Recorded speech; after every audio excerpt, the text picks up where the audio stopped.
Hello, girls and boys. Welcome to Storytime Fun. We hope you enjoy it. Today's story is out of the Bible Stories for Children book, as retold by Jeffrey Horn and Arthur Kavanaugh. Today's story is called Joseph and His Brothers. The famine spread, and people came from all over to buy corn from Joseph, the most powerful man in Egypt. In Canaan, too, food was scarce, and Jacob called his brothers to him. "We must do something," he said. "I hear there is corn in Egypt. Go there and buy some." So 10 of the brothers set out for Egypt, but Jacob kept Benjamin, his youngest son, home with him because he was afraid something would happen to him. When Joseph's brothers arrived in Egypt, they were brought before Joseph, who was seated in a fine chair and dressed in rich Egyptian robes. His brothers did not recognize him, but Joseph knew them at once. He made up his mind to test his brothers. "Where did you come from?" he asked angrily. "You must be spies. You have come from Egypt to see what is going on here." "No, my lord," they answered in fright. "We are honest men. We have come from Canaan only to buy food." "I do not believe you," Joseph said. "You are spies." But Joseph's brothers continued to protest. "We are 12 sons of the one man in Canaan. Our youngest brother stayed at home with our father, and one of our other brothers disappeared a long time ago."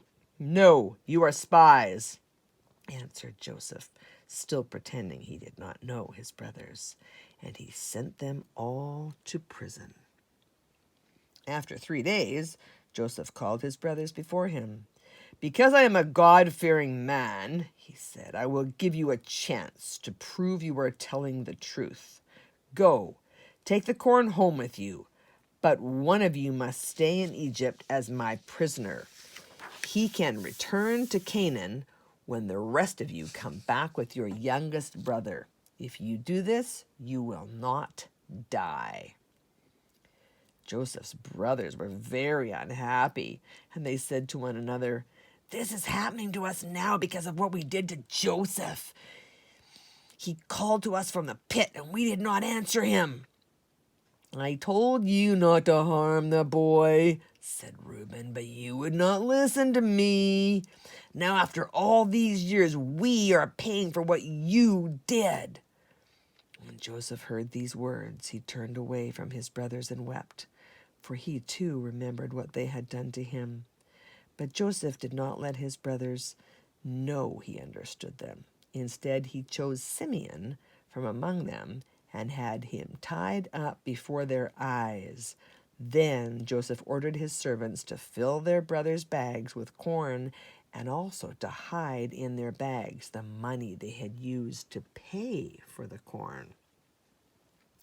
When Joseph's brothers stopped for the night, they opened their bags and to their horror discovered the money. "What is God doing to us?" they asked. As soon as they returned to Canaan, they told Jacob everything that had happened to them. Then they told him that they were supposed to bring Benjamin back to Egypt. "No," Jacob shouted. "Joseph is dead and Simeon is gone. I will not let you take Benjamin away too." But soon Jacob's family had eaten all the corn they had bought in Egypt, and Jacob called his sons to him once more. "Go to Egypt again," he said, "and buy more food."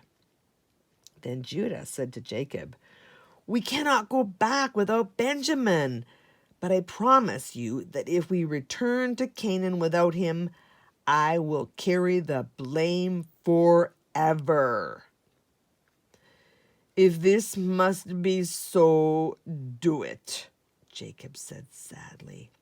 "I pray that God will grant you mercy and that you will come home with Benjamin and Simeon." And Jacob gave his sons rare sweets and spices as gifts for the great Egyptian. When Joseph's brothers arrived in Egypt, and Joseph saw that Benjamin was with them, he told his chief servant to prepare lunch for them all in his house. Joseph's brothers remembered the money they had found in their bags, and they tried to return it. But the servant said to them, "Do not be afraid. The money you found was a gift from God." Then the servant brought Simeon to them.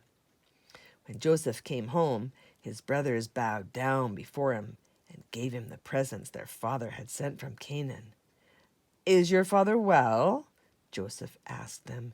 "Yes," they answered. Next, Joseph looked at Benjamin and asked, "Is this the younger brother you told me about?" When Joseph saw that it was Benjamin, he was filled with love for all his brothers and rushed to another room where he wept alone. Then he went back to his brothers. They all sat down to a happy meal, but Joseph still did not tell his brothers who he was. When lunch was over, Joseph ordered his servant to fill his brothers' bags with as much grain as they could carry, and again to hide money in them.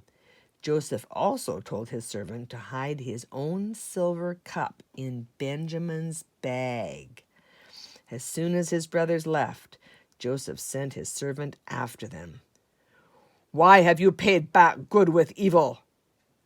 the servant asked when he caught up with them. "You ate my master's food and took his grain, and then you stole his silver cup?"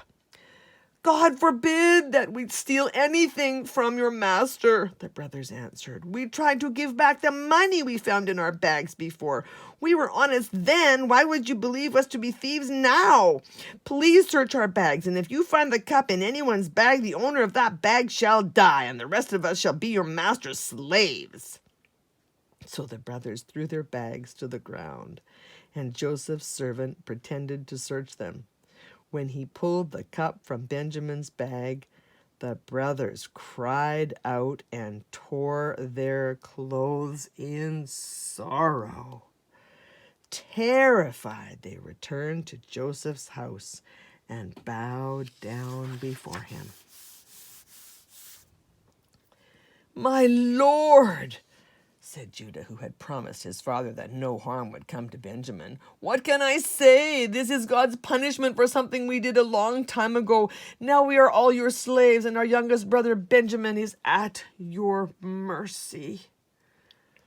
Joseph spoke slowly. "I am not a cruel man. The youngest one, the one who had my cup, he must stay here.